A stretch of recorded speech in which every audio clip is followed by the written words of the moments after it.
Matte, det är sticker ut hakan och ser att jag gör 2 gånger. Lycka till. Står du?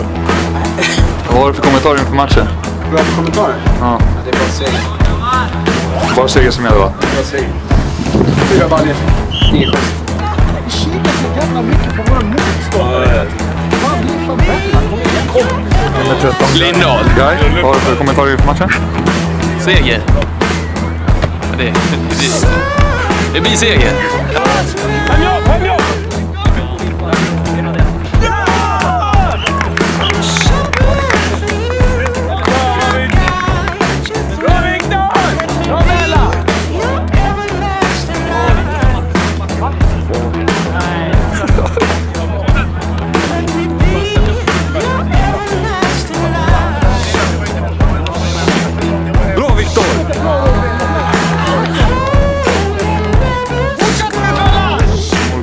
Nummer 22 i Los Bella. Ska strax spela kvartsfinal. Hur känns det? Det känns jävligt bra faktiskt. Vi har ett jävligt bra lag idag och vi har spelat väldigt bra gruppspelet även fast vi åkte på en plump i sista, men det var mest av statistiska skäl. Det betyder ingenting och så det gjorde helt enkelt inte så mycket. Nu är det match här mot mina stora kasinot här, Casino Cosmopol. Och nu ska jag få revansch på alla tusenlappar som jag har torskat under året.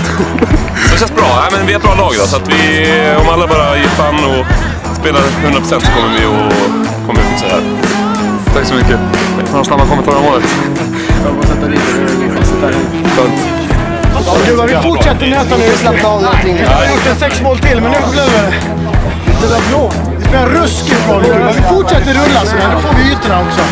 Spela snett inåt bakåt.